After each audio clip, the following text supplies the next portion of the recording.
House of Dynamite. What exactly is House of Dynamite? All right. Well, this is a Netflix movie. Yeah, I guess it's in theaters now, but it's on Netflix today. Directed by Catherine Bigelow and written by Noah Oppenheim.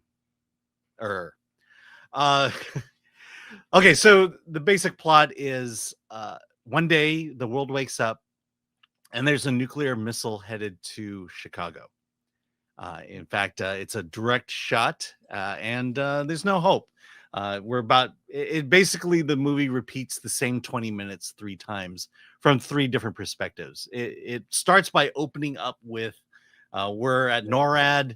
We have these soldiers seeing this. Then we go to Washington, D.C. Rebecca Ferguson is kind of in charge of special ops here. And the first act is really about the officers at NORAD trying to shoot down the missile with anti-missile technology, and it fails. And so now we all live with the ramifications of that. The second one then looks at the president's cabinet, the CIA, military, and the discussions that are going on as this missile heads towards Chicago. And then the third act follows the president, which ironically, Idris Elba can't play James Bond, but he can play the U.S. president. Right. And so it takes it from the president's angle, and so it's like the day after, where we look at a situation and we look at it from different angles. This basically world-ending event, and we replay it 3 times. My issue with this movie is for movies like this to work, you have to buy into the plot. And for me, the issue is I didn't necessarily buy into the plot, because the biggest point of this event is that not only is there a missile headed toward Chicago, no one knows where it came from. No one knows who launched it. Was it Russia? Was it China? Was it North Korea? And so you have to buy into that, because, and to me, that's a big hurdle to get over, because are we really at a point in our surveillance and in our technology where we can't figure out the origins of a nuclear missile? And it's all because that plays into the intrigue, because, well, if we don't know who did it, who do we attack next? So Right. A bomb hits Chicago, well, we got to retaliate.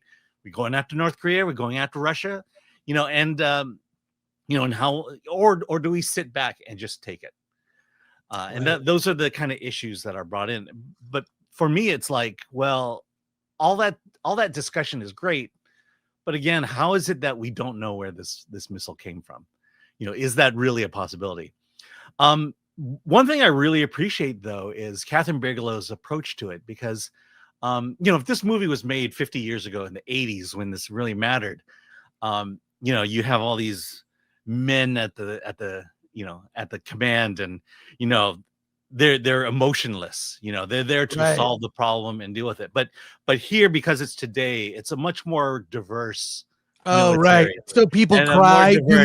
Do men cry?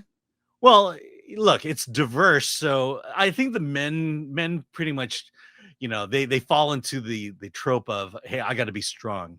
I'm not going to show emotion.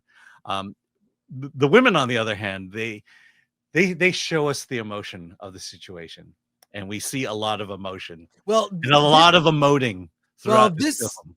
Movie really interests me from the political intrigue part. How does it handle that? I love the concept. Right. No, I told you the biggest story. You have to buy the fact that they can't figure out who this was sent from in order to buy the entire movie. And to me, that's where I kind of, it was just very hard for me to get into it in that fact, because it's a small plot point, but to me, I'm the kind of guy who needs that authenticity. And when you don't have it, everything that happens from that point just feels suspect. So, and do you recommend it? It's on Netflix today. Yeah, and it's on Netflix if it intrigues you, but for me, it's like, I saw it, I'm done. I'm never going to see this movie again. So Bear recommend or pass? If it interests you, watch it. But for most people, I don't think you're going to be interested in this.